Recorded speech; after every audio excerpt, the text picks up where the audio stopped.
Seigneur, nous bénissons ton nom, Adonai, notre Dieu. Nous te célébrons, nous te magnifions, nous t'exaltons, Seigneur, pour tes bontés, tes merveilles, Seigneur, oh Dieu. Merci pour ce jour nouveau que tu nous disposes encore, Seigneur, oh Dieu. Merci pour ce temps, merci pour cette soirée, merci pour ce temps d'enseignement, de partage, Seigneur, oh Dieu.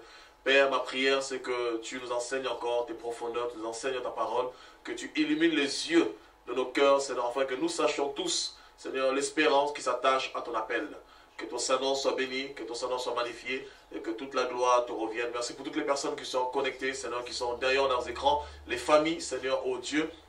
Bénis chacune des personnes, Seigneur, et que chacun, ce soir, puisse recevoir quelque chose de ta part, Seigneur, une parole, un mot de ta parole, Seigneur, pour encourager, fortifier, relever, redresser. Que ton Saint-Nom soit magnifié au nom puissant de Jésus de Nazareth. Louange à ton Saint-Nom. Amen. Voilà. Que Dieu soit béni.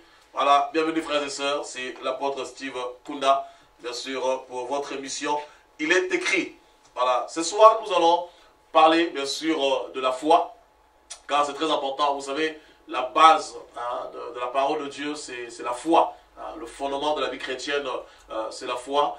Donc, vous pouvez interréagir à tout moment. Donc, vous avez le numéro que je vous donne tout de suite, le 09 51 66 05 80, le 09 51 66 05 80.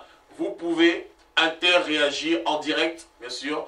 Posez vos questions, toutes les questions relatives à la parole de Dieu, soit des questions par rapport à l'enseignement de ce soir, ce que nous allons partager ensemble, ou éventuellement toutes questions confondues par rapport à la parole de Dieu, toutes les questions qui vous passent par la tête, des choses que vous ne comprenez pas, de Genèse à Apocalypse, et bien sûr par la grâce du Seigneur, nous y répondrons. Voilà, que le Seigneur soit béni abondamment.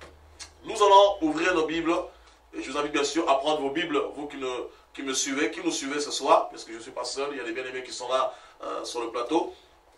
Et nous allons aller sur Hébreux, chapitre 11. Nous allons parler de la foi. Voilà, je demanderai à ma sœur Lorenda de nous faire la lecture. Nous allons prendre Hébreux. Nous allons commencer dans Hébreux chapitre 11 à partir du verset 1 jusqu'au verset 3. Voilà. Hébreux chapitre 11, je lis la parole du Seigneur. Amen. Or la foi est une ferme assurance des choses qu'on espère, une démonstration de celles qu'on ne voit pas. Pour l'avoir possédé, les anciens ont obtenu un témoignage favorable. C'est par la foi que nous reconnaissons que l'univers a été formé par la parole de Dieu, en sorte que ce qu'on ne voit pas a été fait de choses visibles. Voilà. La Bible nous dit ici, or la foi est une ferme, vous savez, c'est la fermeté. La foi est une ferme assurance des choses qu'on espère, une démonstration de celles qu'on ne voit pas. Pour l'avoir possédée, les anciens ont obtenu un témoignage favorable. C'est-à-dire littéralement, Dieu a rendu témoignage aux hommes et aux femmes qui ont manifesté la foi. On va le voir bien sûr toujours dans Hébreux, on nous parle des héros de la foi. Hein, leur foi fut justifiée. C'est par la foi que nous reconnaissons que l'univers a été formé par la parole de Dieu, en sorte que ce qu'on voit n'a pas été fait de choses visibles, bien sûr de choses invisibles. Voilà. Est-ce que tu peux continuer encore au verset 5, à partir du verset 4 plutôt, jusqu'au verset 7. Verset 4. C'est par la foi qu'Abel offrit à Dieu un sacrifice plus excellent que celui de Caïn. C'est par elle qu'il fut déclaré juste, Dieu approuvant ses offrandes, et c'est par elle qu'il parle encore, quoique mort. C'est par la foi qu'Enoch fut enlevé, pour qu'il ne voie point la mort, et il ne parut plus parce que Dieu l'avait enlevé, car, avant son enlèvement, il avait reçu le témoignage qu'il était agréable à Dieu. Vous voyez, avant son enlèvement, il avait reçu le témoignage qu'il était agréable à Dieu. Ok, continue.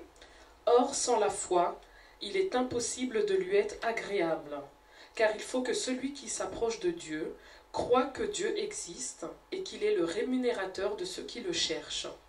C'est par la foi que Noé, divinement averti des choses qu'on ne voyait pas encore. C'est par la foi que Noé, divinement averti de choses qu'on ne voyait pas encore. Donc, c'est-à-dire, la foi, c'est l'invisible, c'est la folie. Ok, continue. Et saisi d'une crainte respectueuse, construisit une arche pour sauver sa famille. C'est par elle qu'il condamna le monde et devint héritier de la justice qui s'obtient par la foi. Verset 8. C'est par la foi qu'Abraham, lors de sa vocation, au pays est parti pour un lieu qu'il devait recevoir en héritage, et qu'il partit sans savoir où il allait. Voilà, donc on va s'arrêter là. Voilà, donc pour vous qui nous suivez bien sûr en cours de route, le thème de ce soir, c'est la foi. Voilà, donc vous pouvez interréagir en direct au 09 51 66 05 80. Appelez, posez vos questions, bien sûr, participez avec nous. Voilà, parce que vous n'êtes pas des spectateurs, mais vous êtes des participants de la nature divine. Et nous parlons de la foi ce soir. Et la Bible nous dit dans Hébreux 11, « Or la foi est une ferme assurance des choses qu'on espère, une démonstration de celles qu'on ne voit pas. » Voyez? Donc si on s'arrête là-dessus, la Bible nous fait comprendre, la parole de Dieu, il est écrit ici, que la foi, c'est la fermeté vis-à-vis de Dieu. Voyez? La foi, littéralement, c'est le fait de faire confiance au Seigneur. C'est le fait de faire confiance à Dieu sans l'avoir vu, parce que c'est une ferme assurance de choses qu'on espère, c'est-à-dire de choses qu'on ne voit pas. Or, Dieu est invisible. Dieu, on ne le voit pas. Voyez? On ne peut pas percevoir Dieu avec nos cinq sens. C'est pourquoi il est parfois difficile aux gens de croire en Dieu. Pourquoi? Parce que l'homme marche avec ses cinq sens. L'odorat, le toucher, l'ouïe, le goûter, tout ça, etc. Donc, si l'homme ne perçoit pas les choses avec ses cinq sens, il lui est difficile, justement, de pénétrer les choses de Dieu. Ici, on ne parle pas de la croyance, on parle de la foi. Voyez? Parce que tout être humain a une forme de croyance. Tout être humain croit. C'est-à-dire, littéralement, on peut croire en soi-même, on peut croire, comment dirais-je, à son père, on peut croire à ses talents, à ses capacités, on peut croire à tout ce qu'on veut. Mais lorsque je parle de la foi est attrait à une seule personne. Lorsque je parle de la foi qui sauve. Lorsque je parle de la foi, je parle de la révélation. Lorsque je parle de la foi, je parle du véritable Dieu, car il est écrit dans Éphésiens chapitre 4, à partir du verset 4, il y a une seule foi, c'est la foi en Jésus-Christ. Voilà. Et c'est cette foi qui sauve. Voyez, Jésus est notre foi. Donc ce soir, je veux parler de la foi qui est Jésus. Je ne veux pas parler d'autre chose. Je veux parler de la foi qui est Jésus. Vous savez, il y a plusieurs types de foi, bien sûr. Nous avons la foi qui sauve, nous avons la foi à la parole, et nous avons la foi à la personne de Jésus. Mais ce soir, je veux parler de la foi qui sauve, bien sûr, la foi à la personne de Jésus-Christ. Et ici, on voit clairement, on nous dit ici, la foi est une ferme assurance des choses qu'on espère. Ça veut dire quoi? On ne peut que espérer ce qu'on ne voit pas encore. On ne peut que espérer ce qu'on ne touche pas, parce que si on touche déjà, c'est-à-dire ce n'est plus une espérance. Voyez, on ne peut plus espérer ce qu'on possède ou ce qu'on a. On ne peut que espérer ce qu'on n'a pas. Et la foi est une fermeté. Ça veut dire le fait d'avoir foi en Jésus, le fait d'avoir foi en Dieu, nous devons en fait d'être fermes dans notre position, d'être fermes dans notre marche.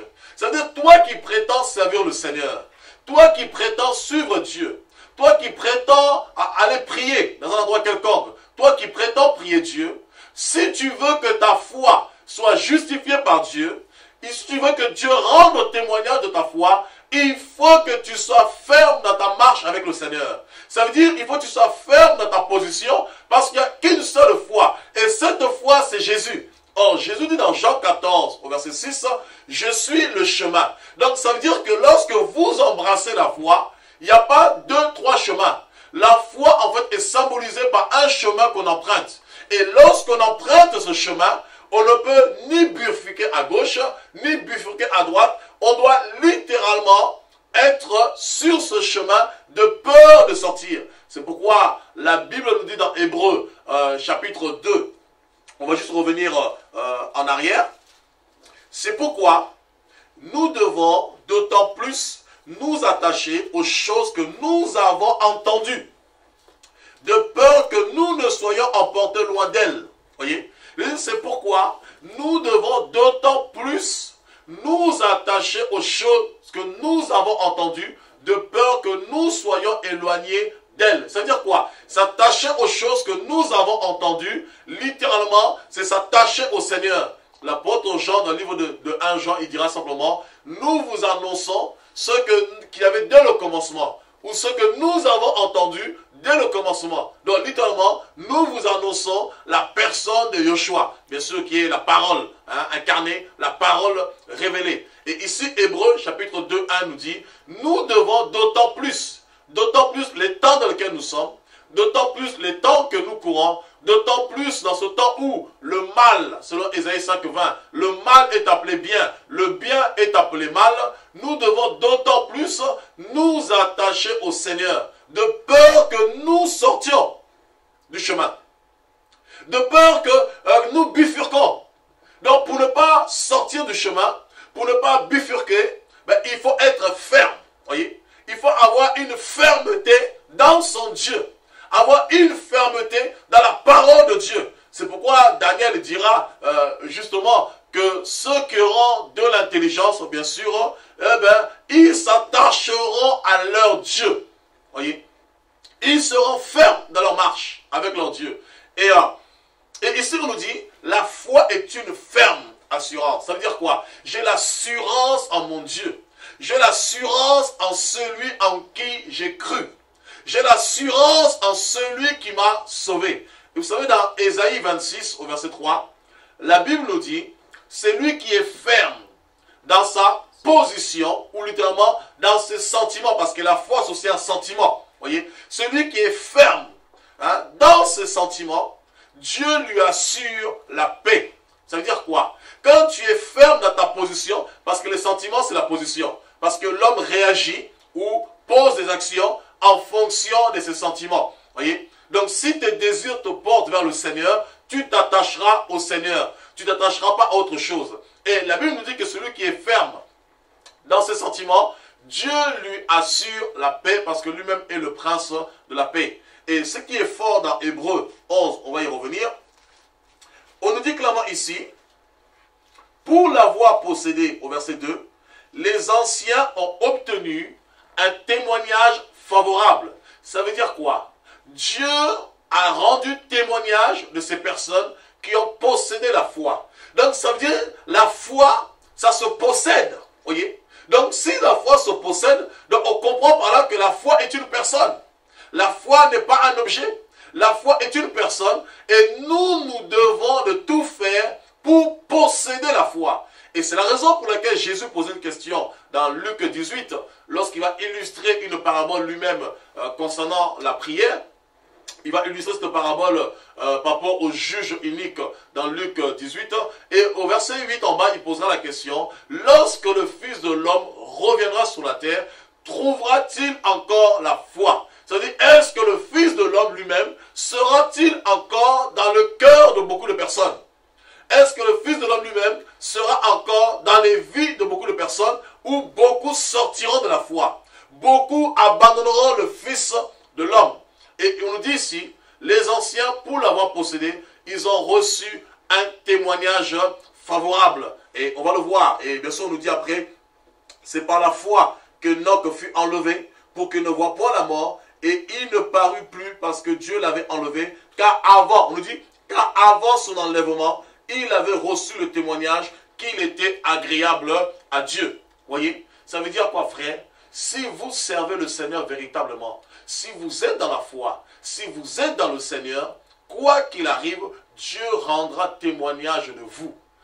Dieu rendra témoignage de vos œuvres. Dieu rendra témoignage de vous parce que celui qui a la foi, c'est celui que Dieu approuve.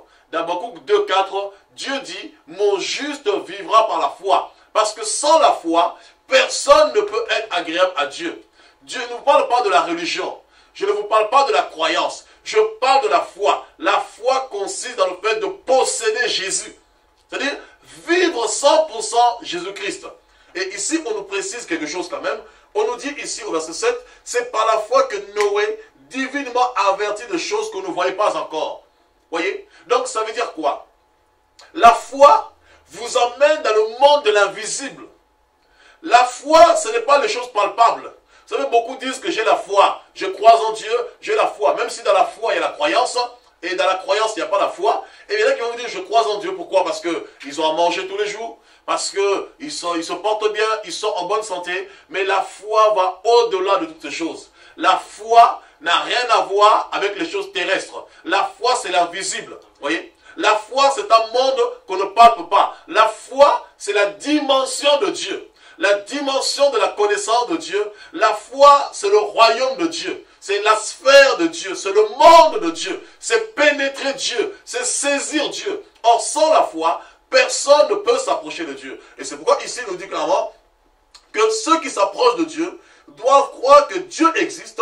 Et non seulement qu'il existe, il est le rémunérateur de ceux qui le cherchent. Voyez? Car sans la foi, il est impossible de lui être agréable. C'est-à-dire quoi? Sans le moyen de la foi, c'est-à-dire sans la personne de Jésus, parce qu'on ne peut qu'être agréé et agréable au Seigneur par le moyen que Dieu lui-même a choisi, la foi. Et ce moyen n'est rien d'autre que Jésus-Christ. Je vais vous montrer cela. Galates, si tu peux continuer à nous faire la lecture, ma soeur, s'il te plaît. Nous allons plonger dans Galates, chapitre 3, au verset 21 à 23. À 24 même. Voilà, Galates chapitre 3, verset 21 à 24. La loi est-elle donc contre les promesses de Dieu? Loin de là. S'il avait été donné une loi qui puisse procurer la vie, la justice viendrait réellement de la loi. Mais l'Écriture a tout renfermé sous le péché. Afin que ce qui avait été promis soit donné par la foi en Jésus-Christ. Par la foi en Jésus-Christ. À ceux qui croient. À ceux qui croient littéralement en Jésus-Christ, qui est notre foi. Avant que la foi vienne. Donc on nous dit avant que la foi vienne. Voyez? Alors qui est donc cette foi? Continuons.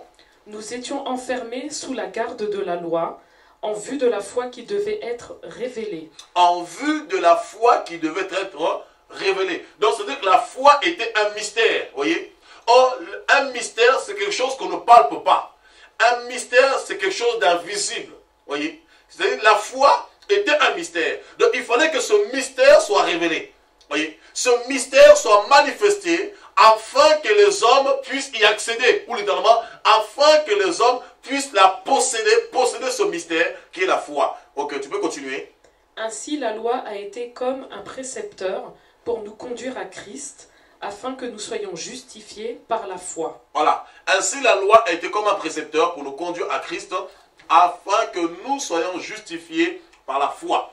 Voyez? Donc, nous sommes justifiés, notamment c'est être rendu juste ou recevoir le témoignage favorable. Voyez? La justification ici, c'est le fait de recevoir un témoignage favorable. Donc, nous ne pouvons que recevoir un témoignage favorable de la part de Dieu que par la foi. C'est-à-dire, sans la foi, il n'y a point de moyen de justification. Sans la foi, on ne peut pas être agréable à Dieu. Sans la foi, Dieu ne peut pas rendre témoignage de nous parce que Dieu rend témoignage de nous lorsque nous accédons au moyen que lui-même a communiqué, a donné, c'est-à-dire la foi, Jésus, le mystère caché de tout le temps, qui est maintenant révélé pour nous, bien sûr c'est ça, pour nous dans cette génération, dans ce temps. Et quiconque me suit, bien sûr, n'ayant pas le Seigneur Jésus, il peut accéder à Jésus, en l'invitant simplement dans son cœur.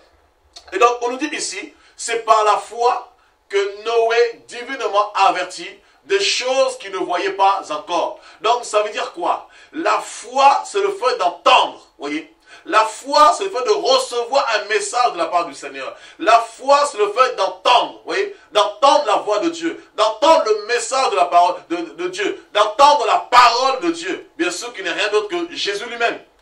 Il dit, c'est par la foi que Noé divinement averti. Donc, lorsque nous parlons de la foi, nous parlons bien sûr du sang, hein, du sang de Dieu, de la parole de Dieu, du message de Dieu. Et on nous dit que Noé fut divinement averti. Qu'est-ce que Noé avait reçu en ce temps? Il avait reçu une parole de la part de Dieu. Et cette parole, bien sûr, quand il va la recevoir, il va avoir foi, c'est-à-dire il va avoir une fermeté dans cette parole. Et comme il a une fermeté dans cette parole, Dieu va le justifier. Or, la Bible nous dit, la foi vient de ce que l'on entend, et ce qu'on entend vient de la parole de Dieu. Donc, ça veut dire littéralement, la foi ne vient de rien d'autre si ce n'est que de la parole de Dieu. Voyez? La foi vient de Dieu lui-même. C'est-à-dire cette parole n'est rien d'autre que Jésus-Christ. Alors dans Jean chapitre 1, au verset 1, c'est ma soeur, si vous voulez faire la lecture.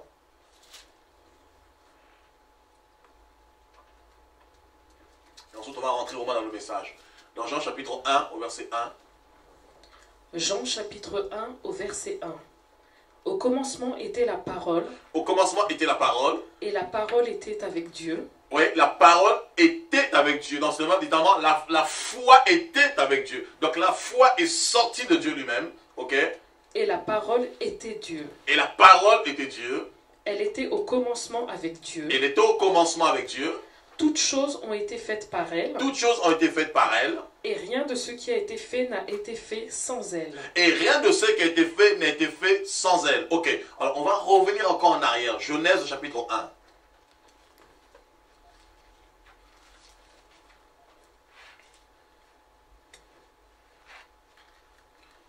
À partir du verset 1 jusqu'au verset 4. Genèse chapitre 1 du verset 1 au verset 4. Au commencement, Dieu créa les cieux et la terre. Au commencement, Dieu créa les cieux et la terre. La terre était informe et vide. Oui. Il y avait des ténèbres à la surface de l'abîme. Il y avait des ténèbres à la surface de l'abîme. Et l'Esprit de Dieu se mouvait au-dessus des eaux. Et l'Esprit de Dieu se mouvait au-dessus des eaux. Dieu dit. Dieu dit. Que la lumière soit. Que la lumière soit. Et la lumière fut. Et la lumière fut. Dieu vit que la lumière était bonne. Et Dieu sépara la lumière d'avec les ténèbres. Ok. Dieu appela la lumière jour. Et il appela les ténèbres nuit. Ok. Regardez quelque chose. On dit ici au commencement, bien sûr, lorsque Dieu a créé les cieux et la terre, on dit que la terre était informe et vide. Et il y avait des ténèbres à la surface de l'abîme. Voyez? On dit que la terre était informe et vide. C'est-à-dire qu'il y avait un chaos. Hein? Il y avait un désordre. Parce que l'informe et vide, ce qui donne en hébreu tohu bohu. Tohu bohu qui donne littéralement chaos, désert, tout ce que vous voulez. Voilà. Donc, et on nous dit bien sûr, l'Esprit de Dieu se mouvait au-dessus des eaux et Dieu dit, or le mot dire ici en hébreu c'est amar, c'est littéralement commander. C'est-à-dire Dieu va commander, Dieu va sortir la lumière de lui-même. Voyez? Et c'est ce que Jean nous relate dans Jean chapitre 1 au verset 1. Dieu va commander à la lumière de se manifester au sein de ce tohu bohu, au sein de ce chaos, parce que seule la foi qui peut restaurer toutes choses. Seule la foi qui peut justifier là où il y a la sécheresse, là où il y a la mort, là où il y a le chaos, il n'y a que la foi qui peut amener la restauration. Vous voyez? Il n'y a que la foi qui peut restaurer toutes choses. Il n'y a que la foi qui peut justifier toutes choses. Et Dieu va commander à la lumière de se manifester pour pouvoir justifier la terre. Hein? Sortir la terre de ce chaos, sortir la terre de ce désordre. Mais ce qui est bizarre, lorsque Dieu envoie la lumière dans ce désordre, les ténèbres ne vont pas accepter la lumière. Donc comme ils n'ont pas accepté la lumière, ils ne pouvaient pas être justifiés et encore moins, ils ne pouvaient pas recevoir un témoignage favorable comme quoi Dieu les a prouvés. Et c'est la raison pour laquelle Dieu a mis la séparation. C'est-à-dire lorsque vous rejetez la foi, qui est la personne de Jésus-Christ, automatiquement Dieu met la séparation. Et Jean nous parle de cela pour mieux comprendre. Retournons dans Jean chapitre 1, s'il te plaît. Oh, Jésus. Dans Jean chapitre 1.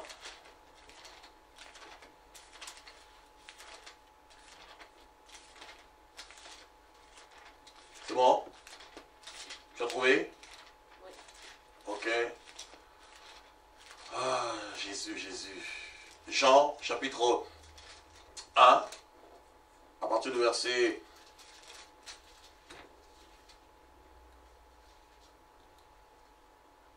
5. Tu peux lire, hein? La lumière luit dans les ténèbres, et les ténèbres ne l'ont point reçue. La lumière luit dans les ténèbres, et les ténèbres, oui, ne l'ont point reçue. Vous voyez, on dit que la lumière luit dans les ténèbres. Pourquoi? C'est-à-dire pour restaurer le chaos, pour restaurer le désordre qu'il y avait. Mais les ténèbres n'ont point voulu recevoir la lumière. Vous voyez? C'est-à-dire les ténèbres n'ont pas voulu recevoir la justification. Ou littéralement le salut, parce que la lumière c'est le salut. C'est la justification, c'est la restauration. Donc Dieu va susciter la lumière au sein des ténèbres pour justifier. Voyez? Pour restaurer. Les ténèbres vont rejeter la lumière et à ce moment, Dieu va créer la séparation. Ça veut dire que si vous n'acceptez pas la foi, si vous n'acceptez pas, vous ne possédez pas la foi, vous ne pourrez jamais recevoir un témoignage favorable de Dieu. Parce que même les ténèbres ici, croyaient en Dieu. Voyez? Mais les ténèbres croyaient en Dieu, mais ils n'avaient pas la capacité d'avoir la foi. Parce que la foi, c'est le fait d'avoir l'assurance dans le moyen que Dieu a donné, c'est-à-dire Jésus-Christ. Regardez, je vais vous montrer quelque chose. Alors dans le livre de Jacques, nous avons des gens qui nous disent, oui, mais moi j'ai la foi, on a tous la foi, nous sommes tous enfants de Dieu. Eh bien, j'ai la mauvaise nouvelle de vous annoncer ce soir que nous n'avons pas tous la foi. Nous croyons tous, bien sûr, ça c'est clair, mais nous n'avons pas tous la foi parce que la foi est attrait à la personne de Yoshua Mashiach, à la personne de Jésus. Si vous n'avez pas Jésus en vous, vous n'avez pas la foi. Et encore moins, vous n'êtes point justifié et vous n'avez pas ce témoignage favorable de Dieu, comme quoi vous lui appartenez, parce que la Bible nous dit, Dieu connaît ceux qui lui appartiennent. Et il les connaît par quoi? Par le moyen de la foi. Voilà. Qu'est-ce qu'on a dit ici, là? Ok. Alors, dans Jacques, vous allez voir ce que Jacques est en train de nous dire ici. Ça va choquer beaucoup de gens. Et on va se rendre compte que, oui, effectivement, oui, les démons aussi y croient. Et oui. Mais ils n'ont pas la foi, malheureusement pour eux. Heureusement pour nous. Voilà. Jacques chapitre 2, à partir du verset 18 à 19. Mais quelqu'un dira, toi tu as la foi, et moi j'ai les œuvres. Montre-moi ta foi sans les œuvres, et moi je te montrerai la foi par mes œuvres. Oui.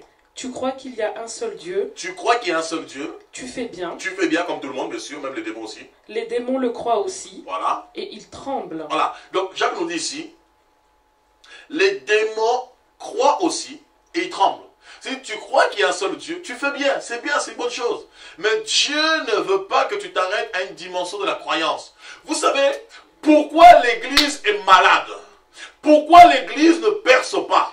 Pourquoi nous ne voyons plus la gloire de Dieu dans l'Église? Parce que nous avons affaire à beaucoup plus de croyants, c'est-à-dire intellectuellement, religieusement, dans nos bâtiments, dans nos maisons, parce que peu importe où se trouve l'Église. Voilà, parce que l'église peut être dans un bâtiment, dans une localité, dans un bâtiment, dans une maison, dans un parc, dans une cabane, dans une tente. Le patriarche se réunissait dans des tentes. Hein, l'assemblée se retrouvait dans des tentes. Voilà. Donc, peu importe où se situe l'église. Voilà. Mais nous avons plus affaire à de religieux dans nos bâtiments, dans nos assemblées, dans nos réunions. Et c'est la raison pour laquelle nous avons l'impression que l'église de Dieu est malade. C'est la raison pour laquelle aussi, nous ne voyons pas la gloire et la puissance de Dieu, car très peu ont foi en Dieu. Très peu ont la fermeté vis-à-vis de Dieu. Quelles que soient les circonstances, les soucis, très peu manifestent vraiment leur foi en Dieu. C'est-à-dire, quoi qu'il arrive, quelles que soient les épreuves, les combats qu'ils traversent, quelles que soient les difficultés, très peu ont la foi en Dieu. Beaucoup croient plus en Dieu. C'est-à-dire quoi? Ils croient à un Dieu qui peut le guérir, qui peut le sauver, qui peut le guérir, qui peut leur donner à manger, qui peut pouvoir à leurs besoins. Mais très peu tellement cette assurance en ce Dieu qui est la source de leur salut. Et c'est la raison pour laquelle, lorsque souvent les épreuves surviennent, lorsque les combats surviennent, beaucoup abandonnent la foi. Voyez, beaucoup quittent nos bâtiments, beaucoup quittent les maisons, beaucoup reculent en arrière, c'est parce qu'ils n'ont pas la foi. Or, si tu as la foi, tu dois avoir une fermeté envers ton Dieu. Quoi qu'il arrive, quels que soient les vents et marées, tu vas tenir ferme parce que tu sauras en qui tu as cru. C'est pourquoi l'apôtre Paul pouvait dire, je sais en qui j'ai cru. Pourquoi? C'est-à-dire quand tu connais ton Dieu, même si on t'annonçait que demain tu mourras, tu sauras que ton Dieu est la résurrection et la vie. Quoi qu'il arrive, il est capable de te ressusciter. Amen. Oh, alléluia. Et Jacques dit ici, tu crois qu'il y a un seul Dieu, tu fais bien. Mais sache que les démons aussi croient, il y a un seul Dieu. Et ils en tremblent. Mais Dieu ne veut pas simplement que tu t'arrêtes à une dimension de la croyance. Mais Dieu veut t'emmener à une dimension de la foi. C'est-à-dire que tu connais Yoshua et Yoshua te connaît. Avoir une intimité avec lui. Avoir une relation avec lui. Parce que sans cela, tu risques de passer à côté. Et c'est la raison pour laquelle Jésus dit, plusieurs me diront, Seigneur, Seigneur, n'avons-nous pas fait des miracles en ton nom? N'avons-nous pas chassé les démons en ton nom? Et je leur dirai ouvertement, retirez-vous de moi, vous qui commettez l'iniquité. Voyez? Parce que vous n'avez pas été connus de Dieu. Et en aucun cas et en aucune manière, Dieu a rendu un témoignage favorable de vous. Comment savoir que nous avons la foi? Dieu doit rendre témoignage, oh frère. Même si Dieu ne le rend pas devant tous, quoique Dieu rend toujours témoignage devant tous parce qu'il nous justifie devant tous. Il nous justifie à titre personnel. Dans Romains 8, la Bible nous dit, tous ceux qui sont fils de Dieu sont conduits par l'Esprit de Dieu. Et l'Esprit lui-même, l'Esprit de Dieu, le Saint-Esprit qui est Dieu, le Saint-Esprit qui est Jésus, rend témoignage à notre esprit que nous sommes enfants de Dieu. Et après avoir rendu ce témoignage à titre personnel, Dieu rend témoignage de nous autour des gens qui sont autour de nous. Auprès des gens qui sont autour de nous. Regardez quelque chose. Allons-y un peu dans le livre de Matthieu. Vous allez comprendre quelque chose. Oh, la foi. Combien ont la foi aujourd'hui? Et c'est la raison pour laquelle Jésus s'est interrogé. Lorsque le Fils de l'homme reviendra, trouvera-t-il encore la foi? Est-ce qu'il trouvera des personnes persévérantes dans sa parole? Est-ce qu'il trouvera des personnes persévérantes dans la prière? Est-ce qu'il trouvera des personnes tenant ferme? Quelles que soient les situations, quelles que soient les conditions, quels que soient les temps par lesquels il passe, est-ce qu'il trouvera encore des personnes agissant avec intégrité? Car la Bible nous dit, dans les derniers jours, il y aura des temps difficiles. Des temps difficiles. Et plusieurs abandonneront la foi. Plusieurs. Bien sûr, pour l'amour de ce monde, hein, la part du gain, tout ce que vous voulez. Hein, allons dans Matthieu. Vous allez voir ce que je viens de vous dire. Allons dans Matthieu, chapitre 3, au verset 15 à 17. Matthieu chapitre 3, verset 15 à 17. Oui.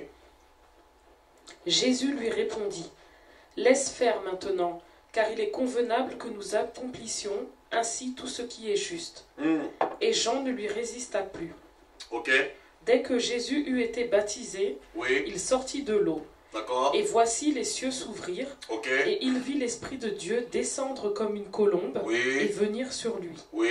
Et voici une voix fit entendre des cieux ces paroles. Et voici une voix fit entendre des cieux quoi? Celui-ci est mon fils bien-aimé en qui j'ai mis toute mon affection. Celui-ci est mon fils bien-aimé en qui j'ai mis toute mon affection. Dieu a rendu témoignage de Jésus. Voyez?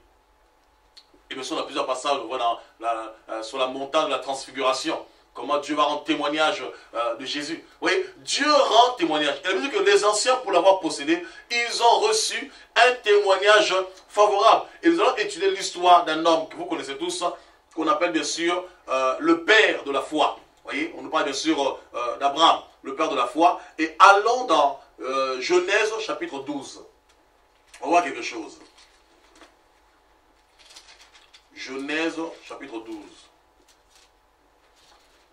L'Éternel dit à Abraham, va-t'en de ton pays, de ta patrie, et de la maison de ton père, dans le pays que je te montrerai. Voyez? Regardez la particularité ici et la singularité de cet homme. Dieu se révèle à Abraham. Dieu lui dit, va-t'en de ton pays, va-t'en de ta patrie, et va-t'en de la maison de ton père, va dans le pays que je te montrerai. Dieu n'a pas dit, je te montre le pays. Dieu n'a pas dit, voici le pays. Mais il parle dans un futur. Voyez? Il dit, parce que les promesses de Dieu se manifestent toujours dans le futur. La condition, c'est l'obéissance à Dieu. C'est pourquoi la Bible nous dit dans le livre de Samuel 15, l'obéissance vaut mieux que les sacrifices. Et ici, Dieu nous dit clairement, va dans un pays que je te montrerai. C'est-à-dire, Abraham n'avait pas encore vu le pays. Abraham n'avait pas encore analysé le pays. C'est aussi une parenthèse pour dire, nous avons des fausses doctrines qui circulent, qui vous disent désormais lorsque vous priez, vous devez voir ce que vous demandez, vous devez rentrer dans la 6e, 7e dimension, vous focalisez, faire un focus sur la bénédiction que vous voulez, et ensuite vous demandez à Dieu. Ça devient de la sorcellerie, frères et sœurs. Lorsque Dieu veut vous bénir, la bénédiction ne vient pas de vous, la bénédiction vient de l'Éternel. Vous demandez simplement et Dieu accomplit sa volonté. Et toutefois, même lorsque vous demandez, Dieu n'est pas obligé d'agir. Dieu n'est pas notre petit garçonnet qui est là pour répondre à nos attentes, à nos désirs, à nos besoins. La Bible dans 1 Jean 5,14, si nous demandons quelque chose selon sa volonté. Ça veut dire quoi? C'est-à-dire notre demande doit concourir en fait dans le but de satisfaire le royaume de Dieu, l'avancement du royaume. Voilà, parce que Dieu ne bénit pas en vain, juste par plaisir, pour nous faire plaisir. Voilà. Et ici on nous dit, Dieu dit clairement, va dans un pays que je te montrerai. Et au verset 2, il nous dit, je ferai de toi une grande nation, et je te bénirai, je rendrai ton nom grand, et tu seras une source de bénédiction. Je bénirai ceux qui te béniront, et je maudirai ceux qui te maudiront. Et toutes les familles de la terre seront bénies en toi. Abraham partit comme l'Éternel le lui avait dit. Regardez quelque chose ici. On nous dit ici, après que Dieu eut fini de parler à, Abraham, à l'instant même, on nous dit, Abraham partit comme Dieu le lui avait dit. Vous voyez un petit peu? C'est-à-dire, Abraham, carrément, va tout quitter. Il va quitter sa patrie, il va quitter sa nation pour partir dans une terre inconnue. C'est-à-dire qu'il ne connaissait pas. Et ce qui est fort, quand vous lisez bien en profondeur l'histoire d'Abraham, on nous apprend qu'Abraham venait de la Mésopotamie. Et en Mésopotamie, Abraham servait déjà des divinités. Abraham servait déjà des dieux. Abraham s'était familiarisé avec les démons de sa famille, les sorciers, les totems de sa famille. Et il était ancré dedans parce que lorsque Dieu appelait Abraham ici, la Bible nous apprend qu'Abraham était âgé de 75 ans. C'est-à-dire c'était un homme qui était ancré dans la tradition. Dans les traditions, dans les coutumes, dans toutes ces choses, toutes les choses ancestrales, il était ancré dedans. Mais voilà qu'un Dieu inconnu, qu'il ne connaissait pas, qui vient se révéler à lui, comme l'apôtre Paul le disait lorsqu'il va se retrouver à Éphèse. Il dit, lorsque j'ai parcouru vos villes, j'ai même vu, un motif marqué adoration à un Dieu inconnu. Vous voyez, un Dieu inconnu que nous ne connaissons pas, mais ce que nous connaissons qui est Jésus-Christ, qui va se révéler à lui et lui dira, quitte tout, va dans un pays que je te montrerai, et à l'instant même, Abraham obéit. Et je suis convaincu que lorsque Dieu a parlé bien sûr à Abraham, Dieu connaissait le problème d'Abraham. Il savait qu'Abraham avait du mal à enfanter, et le seul moyen de le motiver, c'était de lui promettre justement une postérité. C'est pourquoi tout de suite après il nous dit, je ferai de toi une grande nation. La première des choses que Dieu dit à Abraham, je ferai de toi une grande nation. Parce que Dieu savait aussi ce problème de cet homme, c'était justement la postérité, la descendance qui lui manquait. Vous voyez, Abraham va obéir, il va partir dans un pays inconnu. C'est-à-dire qu'il va manifester sa foi vis-à-vis de Dieu. Et dans sa vocation, Dieu va le justifier. Alors qu'Abraham ne voyait rien. Je vous dis une chose, la foi est une folie. Dans 1 Corinthiens 1,18, on nous dit que la prédication de la croix est une folie. Ça veut dire que la foi, c'est une folie parce que Dieu, par la foi, te fera faire des choses qui sortent de l'ordinaire. Il te fera faire des choses qui vont dépasser ton entendement. Parce que Dieu n'agit pas comme nous. Dieu n'agit pas à la manière des hommes. Dieu est Dieu. Et vous savez, dans Ésaïe 55,8, le Seigneur dira, mes pensées ne sont pas vos pensées. Vous voyez un petit peu? C'est-à-dire, Dieu n'agira pas forcément comme nous le voulons, comme nous l'entendons. Dieu agira comme il veut. Mais le plus important pour nous, c'est d'être sensible à la voix de Dieu. C'est être sensible à ce que nous entendons, à ce que nous recevons de Dieu, pour ne pas être en opposition avec Dieu, pour ne pas sortir de la volonté de Dieu, pour ne pas sortir du chemin, pour ne pas sortir de la voie. Parce que je disais que la foi, c'est le chemin, c'est la voie. Oui. Et Abraham va suivre. Et dans sa vocation, la Bible nous dit dans Genèse 15,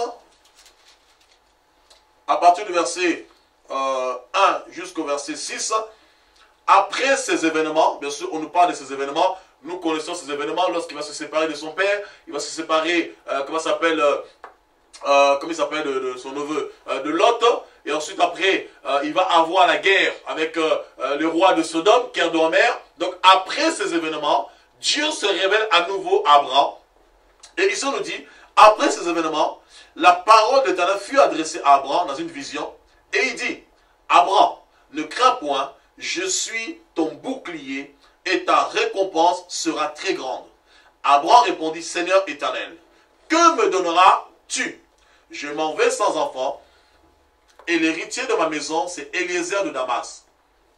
Et Abraham dit, voici, tu ne m'as pas donné de postérité et celui qui est né dans ma maison sera mon héritier. Alors la parole de l'Éternel lui fut adressée ainsi, ce n'est pas lui qui sera ton héritier, mais c'est celui qui sortira de tes entrailles qui sera ton héritier. Et après l'avoir conduit dehors, il dit, regarde vers le ciel et compte les étoiles, si tu peux les compter. Il lui dit, telle sera ta postérité. Abraham eut confiance en l'Éternel, qui le lui imputa à justice. Voyez, on dit ici, Abraham eut confiance en l'Éternel, qui le lui imputa à justice. Littéralement, Dieu, parce que Abraham eut confiance. Et tout à l'heure, je vous disais que la foi, c'est le fait d'avoir confiance en Dieu. La foi, c'est le fait de demeurer ferme en Dieu. Avoir une fermeté totale. Quoi qu'il arrive, dans toutes les situations, dans toutes les circonstances, en tout temps, avoir cette fermeté en Dieu. Que tu aies des combats, que tu aies des épreuves, que tu traverses des moments difficiles, peu importe, que tu passes le temps de disette, peu importe, que tu sois malade, que tu sois dans le manquement, peu importe ce qui peut arriver dans ta vie, mais tu dois comprendre que tes difficultés, tes combats, tes souffrances, tes circonstances du moment ne changeront rien à l'existence de Dieu, de ce que Dieu est Dieu et il restera Dieu. Mais tout ce que Dieu te demande, c'est d'être ferme. Que rien ne puisse ébranler ton espérance. Que rien ne puisse ébranler ta foi. Que rien ne puisse ébranler ta confiance en Dieu. Tu dois tenir ferme. Et Abraham eut confiance en Dieu. Et la Bible dit que Dieu va lui imputer cela à justice. Donc littéralement, Dieu va le justifier. Imputer ici veut dire mettre sous le compte de quelqu'un d'autre. Donc ça veut dire à l'instant même, Abraham va avoir la révélation de Jésus. Voyez? Parce que la foi, c'est Jésus. Abraham va côtoyer Jésus, bien que de loin, mais Abraham va saisir le mystère de la foi. La foi qui était un mystère, et là, en ce moment, va être révélée à Abraham. Et Dieu va le justifier. Il va mettre justement son péché sur le compte de Jésus pour lui dire justement parce que tu as eu foi en moi, tu as tenu ferme, eh bien, c'est maintenant, tu peux être sauvé, tu rentres dans le salut parce que la foi que tu as eue depuis le commencement, c'est lui, c'est Yoshua. C'est pourquoi dans Hébreux 11, on nous dit, lorsque Dieu donna la terre de Canaan à Abraham, la Bible dit clairement que Abraham refusa la terre de Canaan parce qu'il avait une espérance meilleure. Il attendait la cité qui avait des fondements solides dont Dieu lui-même est l'architecte. Donc ça veut dire la seule cité qui a des fondements solides dont Dieu lui-même est l'architecte n'est rien d'autre que la Nouvelle Jérusalem. Donc ça veut dire Abraham dans l'esprit avait vu la Nouvelle Jérusalem. Or, la Nouvelle Jérusalem, c'est la cité de Dieu, la cité de Yoshua, la cité de notre Dieu. Donc Abraham a vu ces choses par la foi, car c'est que par la foi qu'on peut saisir l'invisible. C'est que par la foi on peut toucher le trône de Dieu. C'est que par la foi on peut vivre les merveilles de Dieu. C'est que par la foi on peut voir la gloire de Dieu. Frère, toi qui me suis ce soir, ma soeur, toi qui me suis, vous tous qui me regardez ce soir, je veux vous emmener à une dimension de la foi. Sortez de la religiosité. Sortez simplement de la croyance, par habitude. Oui, Dieu existe. Nous allons prier par habitude. Mais je veux que vous ayez la foi. Que vous accédiez à la foi. La personne de Joshua. Sinon, sans ça, là, vos sacrifices là, seront vains, inutiles. Parce qu'à la fin, Dieu vous dira, je ne vous ai jamais connu. Retirez-vous de moi. Ce serait dommage. Passer du temps, aller à l'assemblée locale le dimanche, en semaine, faire des programmes, programme sur programme, et qu'à la fin, que Dieu vous dise, retirez-vous de moi, je ne vous ai jamais connu. Oh frère, quelle honte. Et là, on nous dit clairement ici, il va rendre justice. C'est-à-dire, Dieu va rendre témoignage d'Abraham. Voyez, Dieu va rendre témoignage. Et pourquoi? Parce que Abraham a persévéré dans sa vocation. Abraham a persévéré dans sa marche. Et bien sûr, vous savez l'histoire de cet homme qui avait du mal justement à avoir un enfant. Hein? Et Dieu va lui promettre la grande postérité. Il va lui promettre, comment s'appelle, Isaac. Et quelques temps après, Isaac va arriver. Et on nous apprend qu'Abraham, âgé de 100 ans, à la naissance d'Isaac. Donc lorsque Dieu l'a appelé, il avait 75 ans. Lorsque Isaac naquit, il avait 100 ans. Donc il s'est passé 25 ans entre la promesse et l'accomplissement de la promesse. Mais pendant ces 25 ans de marche, pendant ces 25 ans de vocation, Abraham n'avait jamais baissé les bras. Abraham était ferme. Abraham avait foi en son Dieu. Il avait une totale assurance, une totale dépendance vis-à-vis de son Dieu. Même si des fois il lui arrivait de broncher un peu, parce que c'est un homme. L'apôtre Jacques dira, nous bronchons tous de plusieurs manières. Ça arrive de brancher. Mais même le fait que tu branches, ça ne doit pas te sortir de la foi. Ça ne doit pas t'éloigner de la foi. Il peut arriver que nous branchons de maintes manières, de plusieurs manières, mais l'important pour nous, c'est de demeurer dans la foi, c'est de posséder Christ Jésus, notre héritage, notre justification. C'est très important. Et pendant ces 25 ans, Abraham a persévéré, frères et sœurs. Abraham n'a pas baissé les bras. Abraham avait les yeux fixés sur la rémunération. C'est pourquoi on nous dit que ceux qui s'approchent de Dieu doivent croire que Dieu existe. Et non seulement qu'il existe, il est aussi le rémunérateur. C'est-à-dire littéralement, il est aussi la récompense. Il est aussi la rétribution. Il est aussi la solution. Voyez? Donc ça veut dire, vous devez comprendre que quelles que soient les difficultés que vous traversez, Jésus est la réponse à vos problèmes. Jésus est la solution à vos problèmes. Jésus est la réponse à tout, mais vous devez avoir une foi ferme et inébranlable. Amen. Alléluia. La foi. Et nous arrivons dans un temps où il devient de plus en plus difficile d'avoir la foi. Pourquoi? Parce que nous avons de plus en plus de charlatans qui mettent plus en avant les miracles. Nous avons de plus en plus de charlatans qui prêchent plus le miracle que la foi. Or, la foi, c'est Yeshua. C'est pourquoi l'apôtre Paul dit, dans 1 Corinthiens 2:2, je ne veux rien savoir parmi vous. Rien d'autre. Si ce n'est que Jésus-Christ et Jésus-Christ crucifié. Ça veut dire quoi? Jésus doit être la base, le fondement de votre vie. Littéralement, la foi. Vous devez commencer par la foi et finir par la foi. C'est pourquoi l'apôtre Paul dit à l'église de Galate, vous avez commencé par la foi, vous avez commencé par l'esprit, pourquoi voulez-vous finir par la chair, la religion, la croyance, les raisonnements? Ces choses qui vous éloignent de Dieu. Voyez? Or, Dieu veut rendre témoignage de vous.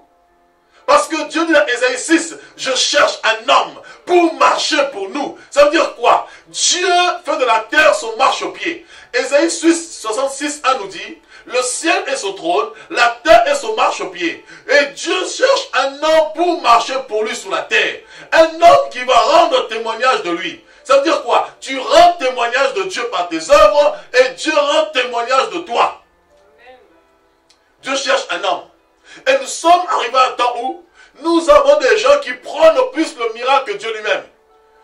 gens qui vont prôner plus le business, les affaires, la bénédiction, qui vont plus mettre en avant la bénédiction que Dieu lui-même, qui vont plus mettre en avant les dons que le donateur lui-même. Voyez? C'est-à-dire, on va adorer la créature à la place du Créateur. Or, c'est Dieu qui doit être la base de notre vie. Le fondement de notre vie. C'est comme si vous assistez à un spectacle aujourd'hui sur Internet, où d'autres vont sortir des bêtes, des bestioles dans les corps d'autrui, ou d'autres qui vont découper des guérisons, des délivrances ici et là, pour justement polluer Internet. Frère, nous devons faire l'apologie de Jésus-Christ. Or, Jésus n'est pas le miracle, mais Jésus apporte le miracle. Jésus est la parole. Au commencement était la parole était avec Dieu, la parole était Dieu. C'est la parole que nous devons révéler, frère. Car il est écrit, vous connaîtrez la vérité. On n'a pas dit vous connaîtrez la délivrance. On n'a pas dit vous connaîtrez la guérison. On n'a pas dit vous connaîtrez la bénédiction. Il est écrit, vous connaîtrez la vérité et la vérité vous affranchira. Amen. Et regardez, dans Jean 19, Jésus arrive devant Ponce Pilate. Pilate lui dit, qui es-tu? Il dit, je suis venu rendre témoignage à la vérité. Est-ce que je suis venu chasser les démons? Est-ce que je suis venu chasser, guérir les malades? Et Pilate lui dit, mais qu'est-ce que la vérité? Vous voyez, qu'est-ce que la vérité? Nous devons emmener les gens, frères et sœurs, à connaître la vérité, à connaître Yoshua, à connaître la parole de Dieu, frère. Nous sommes dans ce temps de la fin. Il y a une séduction qui est en train de rentrer dans l'église. Et beaucoup d'enfants de Dieu sont en train de se faire séduire. Et c'est pourquoi regardez quelque chose. Dans Matthieu 24. Dans Matthieu 24. Matthieu chapitre 24. À partir du verset 3 à 4. Tu peux nous lire s'il te plaît ma soeur. Matthieu 24 à partir du verset 3 à 4. Il s'assit sur la montagne des Oliviers. Et les disciples vinrent en particulier lui poser cette question. Oui. Dis-nous quand cela arrivera-t-il et quel sera le signe de ton avènement et de la fin du monde. Ok. Jésus leur répondit. Oui. Prenez garde que personne ne vous séduise. Ok. Il s'assit sur la montagne des Oliviers et les disciples vinrent en particulier lui poser cette question. Dis-nous quand cela arrivera-t-il et quel sera le signe de ton avènement et de la fin du monde. Ok. Jésus leur répondit. Prenez garde que personne ne vous séduise. Ah, écoutez, Jésus leur répondit, prenez garde que personne ne vous séduise. Ça veut dire quoi? Les disciples, les apôtres posent une question à Jésus. Ils vont lui poser la question qui est, quel est le signe de ton avènement? C'est-à-dire la manifestation du règne, le basiléa. La manifestation du Messie triomphant physiquement. Et quel est aussi le signe de la fin du monde? Et Jésus dit, le signe.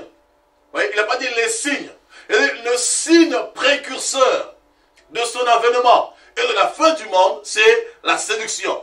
Prenez garde que personne ne vous séduise. Or, le mot séduire, en grec, veut dire planéo. Planéo veut dire sortir de la vérité. Or, je vous dis que la foi, c'est le chemin. Et la séduction, les ténèbres, c'est le fait de sortir du chemin. Donc, Jésus fait comprendre qu'à la fin de temps, plusieurs vont sortir du chemin. Or, le chemin, c'est Jésus lui-même, selon Jean 14, 6. Plusieurs vont sortir du chemin. Plusieurs vont s'éloigner de la parole. Plusieurs vont s'éloigner de la vérité. Pourquoi? Il dit verset 5 maintenant. Car plusieurs viendront sous mon nom, disant, c'est moi qui suis le Christ, et ils séduiront beaucoup de gens. Disant, c'est moi qui détiens la vérité, c'est moi qui proclame la vérité, c'est moi qui connais Dieu, c'est moi qui ai vu Dieu, c'est moi qui suis parti 7 fois au ciel, c'est moi qui a fait ceci, c'est moi qui a fait cela. Lorsque vous avez des hommes qui commencent plus à faire des éloges d'eux-mêmes, ça devient des antichrists et ils vont vous sortir de la foi. Amen. Oh frère bien-aimé, je tiens à éveiller votre saine intelligence. Ouvrez les yeux, nous sommes parvenus à la fin de temps.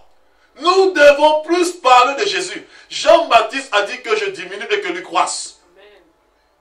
Jean-Baptiste a dit, je ne suis pas le Christ, mais celui qui vient après moi. Je suis juste là pour rendre témoignage. Voyez? Et nous sommes parvenus à la fin de temps. Chacun de vous, frères et sœurs, doit veiller. Chacun de vous doit ouvrir les yeux. Chacun de vous doit demeurer dans la parole de Dieu. Si vous sortez de la parole, vous sortez de la foi. Et Dieu ne pourra pas rendre témoignage de vous. Dieu ne pourra pas dire de vous, merveilleux serviteur. Dieu ne pourra pas dire de vous, bon et fidèle serviteur. Dieu ne pourra pas vous agréer. Dieu ne pourra pas se réjouir de vous. C'est-à-dire, Dieu veut que nous demeurions dans la parole. Amen.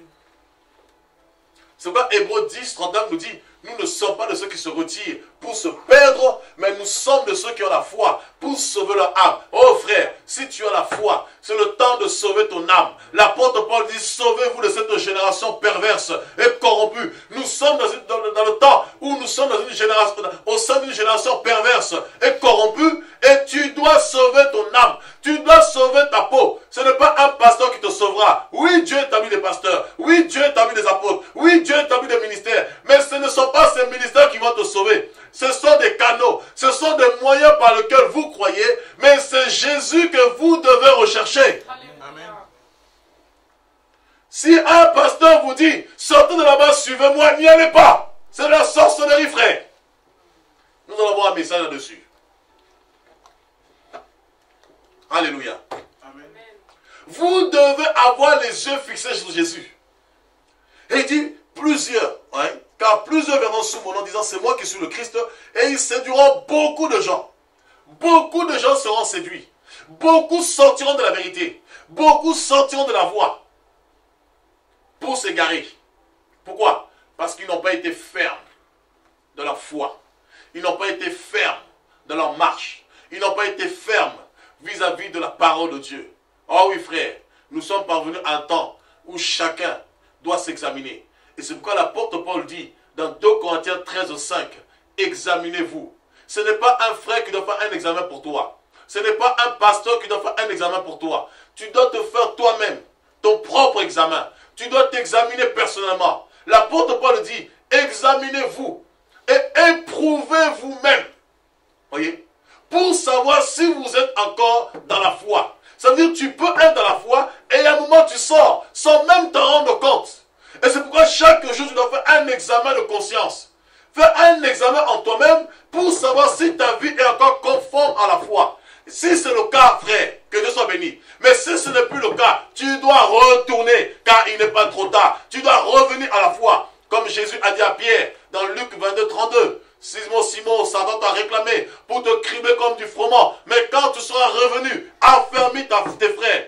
Donc si tu es sorti, tu peux revenir dans la foi. Personne ne pourra te condamner. Personne ne pourra te rejeter. Toi qui es abattu, toi qui es découragé, toi qui es courbé, toi qui se replié sur toi-même, toi qui étais déçu des assemblées. Oui, les hommes peuvent te décevoir. Oui, les femmes peuvent te décevoir. Le monde peut te décevoir. Mais Dieu ne pourra jamais te décevoir parce que Dieu est fidèle. Amen. Si tu as été déçu des hommes, c'est parce que tu as mis ta confiance dans l'homme. Or, si tu mets ta confiance en Dieu, Dieu ne pourra jamais te décevoir parce que malgré les épreuves par lesquelles tu passes, ça concourt à ton bien. Parce que toute chose concourt au bien de ceux qui aiment Dieu et de ceux qui sont appelés selon ses plans. C'est pour forger ta foi. C'est pour te faire grandir dans la foi. C'est pour croître dans la foi. C'est pour que tu sois un homme de foi, une femme de foi. C'est pour que tu atteignes une autre dimension de la foi. Alléluia. La foi. Il dit, quelques-uns pour l'avoir possédé, ils ont reçu un témoignage favorable. Et pour finir, allons quelque part, dans Hébreux, on est dans Hébreux 11.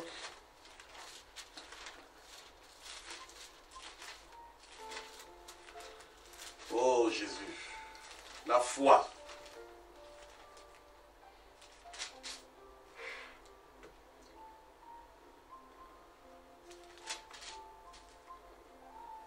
Hébreux chapitre 11,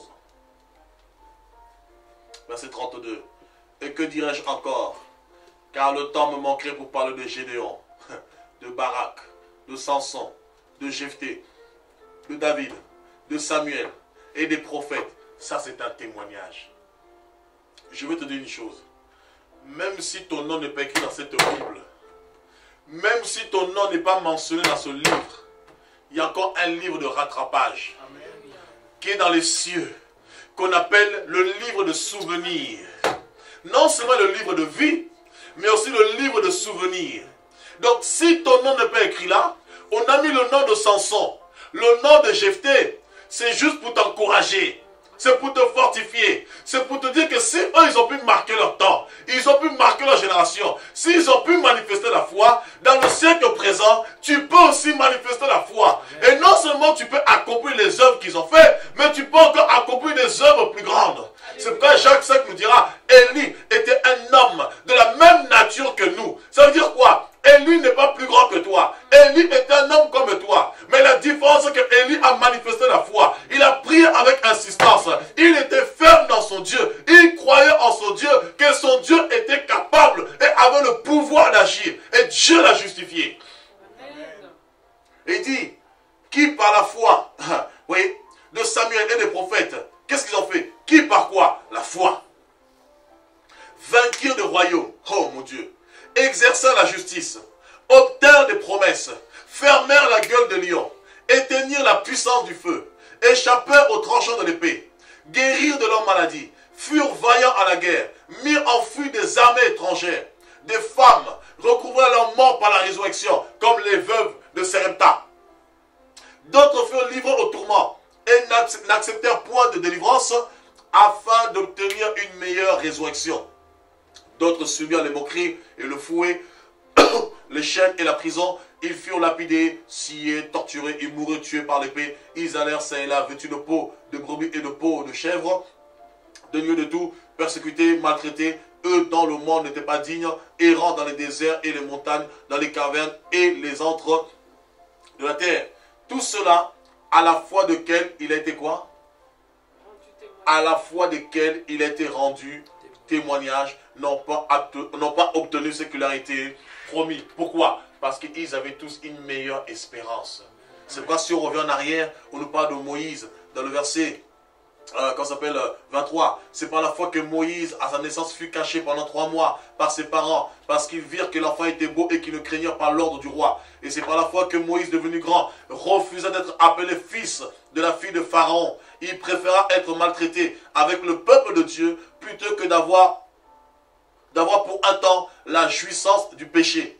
Il regarda l'opprobre de Christ comme une richesse plus grande que les trésors de l'Égypte, car il avait les yeux fixés sur la rémunération. Vous voyez, or la foi, c'est la rémunération. Notre rémunération, c'est le Seigneur. Oh frère, je veux dire quelque chose, toi qui m'entends ce soir, quel que soit ce que tu vis, quels que soient les combats par lesquels tu traverses, quels que soient les moments difficiles par lesquels tu passes, quelles que soient les souffrances que tu endures, quelle que soit la maladie qui te ronge, quelle que soit la solitude que tu vis, quelle que soit l'incompréhension que tu vis, quel que soit le rejet que tu vis, quel que soit ce que tu traverses, quels que soient les mots qui t'accablent, qui s'abattent sur toi, je vais te dire une chose.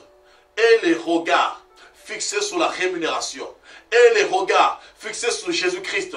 Hébreux 12 nous dit, verset 1 à 2, et les regards fixés sur Jésus-Christ. Et les regards fixés sur Jésus, car c'est Jésus ta rémunération. Une chose est sûre, c'est que Dieu a déjà parlé. Dieu a dit tu seras la tête, car la foi vient de ce qu'on entend. Il a dit que Noé divinement averti. Même si Dieu ne te parle pas directement, mais Dieu a déjà parlé à travers sa parole. Dieu t'a déjà parlé dans sa parole, car tout ce qui a été écrit pour ton instruction, pour ton édification. Le plus important pour toi, c'est de considérer la parole de Dieu, que la parole a été donnée pour toi, que la parole est pour toi. Et comme Dieu a parlé, même si tu ne vois pas encore l'accomplissement de la parole, attends qu'au temps marqué par Dieu, Dieu accomplira sa parole, car il veille sur sa parole pour pouvoir l'accomplir. Mais toi, garde les yeux sur la rémunération, garde les yeux fixés sur Jésus, car au temps marqué par Dieu, il agira. Au temps marqué par Dieu, il se lèvera. Au temps marqué par Dieu, il se glorifiera dans ta vie. Mais ne perds pas de vue la rémunération, afin que ta foi soit justifiée et que tu reçoives un témoignage favorable et que Dieu dise de toi, bon et fidèle serviteur. Amen. Dieu cherche des bons et des fidèles serviteurs, pas des lâches. C'est ce qu'on dit dans l'Apocalypse, dehors les lâches. Dieu ne veut pas de lâches. Dieu veut de vaillants héros, comme les héros de la foi. C'était des vaillants. À eux seuls, ils pouvaient vaincre des royaumes. Ils pouvaient vaincre des armées entières. Parce qu'ils avaient foi en leur Dieu. Ils avaient foi que leur Dieu était capable de les délivrer.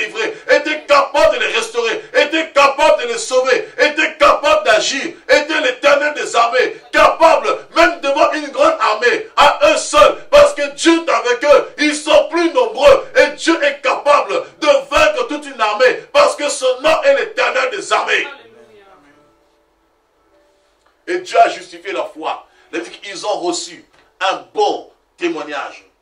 Tout cela à la fois duquel il a été rendu témoignage. À la fois duquel a été rendu témoignage. Quel témoignage Dieu donne de toi? Oh frère, si tu es un lâche, tu n'auras pas de témoignage favorable. Si tu es une poule mouillée, tu n'auras pas de témoignage favorable. Si tu es un mollasson, tu n'auras pas de témoignage favorable. Dieu veut des vaillants héros comme Gédéon. Dieu veut des guerriers dans ce temps de la fin. Des hommes et des femmes qui vont se lever pour proclamer sa parole. Des hommes et des femmes qui vont se lever, qui n'auront pas peur, qui n'auront pas crainte pour leur vie, qui n'auront pas crainte des hommes, qui n'auront pas crainte des systèmes établis, qui n'auront pas crainte des temps et des circonstances. Des hommes et des femmes qui auront les yeux fixés sur Jésus seul, sur la rémunération, qui pourront dire à ce siècle présent, sauvez-vous du péché, sauvez-vous de la perversion, sauvez-vous de la dépravation, qui pourront parler à cette génération, pour dire à cette génération, si vous ne vous répandez pas, vous irez tout droit en enfer. Oh oui frère, regardez le temps dans lequel nous sommes. Le monde est malade partout, dans les nations, partout. Partout le monde est malade. Et Dieu veut des hommes de foi, afin qu'ils rendent témoignage d'eux. Et oui, quelle fierté. Imaginez-vous, Dieu rend témoignage de vous devant tout le monde, non seulement à vous-même dans votre esprit, et ensuite devant tous les hommes. Voici mon fils bien-aimé, voici ma fille bien-aimée, voici mon enfant, celle qui fait la joie de mon cœur. Comme Dieu a rendu témoin de David, voici l'homme selon mon cœur, en qui mon âme prend plaisir. Oh frère, qu'est-ce beau que Dieu parle du haut des cieux et qui rend témoin de toi. Une voix se fait entendre. Voici celle-là. Voici Lorena, ma fille, qui fait ma joie. Voici Estelle, qui fait ma joie. Voici Olivier. Voici Mélodie. Oh frère, quelle joie. Là, tu peux être fier. Tu dis, l'Éternel est mon papa. Amen. Mon Dieu, je t'aime. Mon Dieu, je t'aime. Mon Dieu, je t'aime. Tu es mon papa. Mon Dieu, je t'aime. Oh, quelle fierté. Là, tu peux chanter. Mon Dieu, je t'aime. Mon Dieu, je t'aime. Tu es mon papa. Quelle fierté. Tu peux sortir de Dieu est mon Père. Je suis son fils. Quelle joie. Dieu veut des fils modèles qui vont réjouir son cœur. Fais partie de cela. Fais partie de ceux-là qui réjouissent le cœur du Père, le cœur du Seigneur, des hommes et des femmes en qui Dieu prend plaisir. Oh oui, ne passe pas à côté de ta destinée. Ne passe pas à côté de ta destinée. Ta destinée dépendant de ta foi. Ta destinée dépendant de ta persévérance. Ta destinée dépendant de ta fermeté. Si tu es ferme, Dieu agira. Si tu es persévérant, Dieu agira. Quand Jésus dira, celui qui persévérera jusqu'au bout, il sera sauvé. Tu as besoin de la persévérance afin d'obtenir ce qui t'a été promis. Et ce qui a été promis par la foi. Et sans la foi, tu ne peux pas accéder à la dimension de Dieu. Sans la foi, tu ne peux pas accéder à la dimension invisible. Sans la foi, tu ne peux pas accéder aux choses meilleures. Sans la foi, tu ne pourras pas voir Dieu. Sans la foi, tu ne pourras pas vivre la gloire de Dieu. Oh, la gloire, c'est pour toi. Car Jésus a dit, Père, je leur donne la gloire. La gloire que j'avais auprès de toi, je leur ai donné cette gloire. Et Dieu veut que tu marches dans la gloire, que tu aies une vie glorieuse. C'est pourquoi en Jésus, par la foi, nous sommes transformés en son image, de gloire en gloire. Dieu veut t'emmener à une dimension de gloire, constamment, à une dimension de gloire, une dimension d'élévation. Quelles que soient les épreuves, ne baisse pas les bras. Tiens ferme. Oh mon Dieu. Et ton Dieu se lèvera. Oh oui. C'est pourquoi j'aime ce chant qui dit, un jour je sais, un jour je sais, un jour je sais qui s'élèvera dans ma vie, même le dernier. Un jour je sais, un jour je sais, un jour je sais qui se lèvera dans ma vie, même le dernier. Un jour je sais. Un jour je sais. Oh oui, sache à partir de ce soir, ton Dieu se lèvera. Il se lèvera dans ta vie. Mais ce qu'il veut de toi, c'est que tu aies la foi, que tu sois ferme. Alléluia. Que le Seigneur vous bénisse abondamment. Tenez ferme dans la foi. Ne baissez pas les bras. Accrochez-vous au Seigneur. que personne ne vous sorte du plan de Dieu. Que personne ne vous sorte de la pensée de Dieu. Voilà, en tout cas, accrochez-vous. Nous sommes là, la ligne est ouverte. Donc, au 09, ceux qui sont à l'étranger. Donc, plus 33 1 5 1 66 05 80. Donc, plus 33 951 66 05 80. Et ceux qui sont bien sûr ici en métropole. Donc, nous sommes au 09 51 66 05 80. Voilà, la ligne ouverte.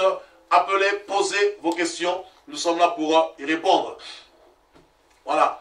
Donc, j'en profite, bien sûr, avant la fin de cette émission, de notre émission, il est écrit. Donc, nous serons au Brésil du lundi 20 jusqu'au 28. Nous serons au Brésil pour un programme de feu, de réveil, de puissance au nom de Jésus-Christ. Donc, avec les églises du Brésil, il y aura pas mal d'églises. Il y aura plus de 3000 personnes, en tout cas. Et je pense que le Seigneur va se glorifier puissamment. Priez pour nous, bien sûr. Et en parallèle aussi, je tiens à vous inviter pour un programme que nous organisons le 20 juin à la MCOE, donc à la Mission Chrétienne Ouvrier Évangile, au 7 rue des Frères Lumière, 45 800 Saint-Jean-de-Bray. Le samedi 20 juin, nous aurons une journée spéciale célébration avec la chantre Déborah Kunda. Voilà, donc le samedi 20 juin, au 7 rue des Frères Lumière, 45 800 Saint-Jean-de-Bray, à côté d'Orléans, bien sûr. Donc le samedi 20 juin, de 15h à 18h, nous aurons une journée spéciale, une journée célébration avec la chantre Déborah Kunda. Venez nombreux, venez et ensemble louons le Seigneur, car la Bible déclare que tout ce qui respire loue l'Éternel. Voilà. Et au mois de juillet, le 4 et le 5 juillet, nous avons le séminaire annuel, donc le samedi 4 et le dimanche 5 juillet. Nous avons le séminaire annuel, bien sûr, à Orléans, bien sûr, au 7 rue des Frères Lumière, 45 800 Saint-Jean-de-Bray. Et aussi, dernière info, au mois de juillet, du 15 juillet au 26 juillet, bien sûr, en 2015, il y a un grand programme organisé par notre frère, le pasteur Paul Olotte, au niveau de Toulouse, à l'église Carmel. Je vous invite à répondre massivement à ce programme. Hein, c'est la fête nationale de l'évangile qui se terminera, qui va se dérouler pendant une semaine, donc du 15, pendant 10 jours plutôt, du 15 au 26 juillet 2015. Et le 25, ce sera un temps d'évangélisation dans les rues de Toulouse pour parler du Seigneur Jésus, pour impacter la vie de Toulouse ainsi que toute la France. Et particulièrement le samedi 25 juillet et le dimanche 26 juillet, le programme en fait sera clôturé au Palais des Congrès de Toulouse. Venez massivement, répondez à l'appel et je crois qu'ensemble, nous verrons la gloire de Dieu. Je crois que le temps est venu où la France doit être touchée. Je crois que le temps est venu où Dieu va susciter un vent nouveau dans la France et je crois qu'il y a une armée, un peuple qui va se lever dans cette nation pour servir Dieu. Voilà, que le Seigneur vous bénisse abondamment, soyez fortifiés, soyez encouragés. Voilà, donc restez connectés sur votre web TV, donc sur www.mcoe.fr, OETV, votre web TV au service de l'évangile. Vous êtes de plus en plus nombreux à nous suivre, bien sûr, à nous écouter, me dit-on à l'oreille. Que l'Éternel vous bénisse abondamment. Accrochez-vous, fortifiez-vous. Nous avons besoin, bien sûr, de vos prières, de vos soutiens. Que l'Éternel vous bénisse abondamment et on se retrouve à bientôt sur OETV. God bless you. Bonne soirée à tous et à toutes. À très bientôt.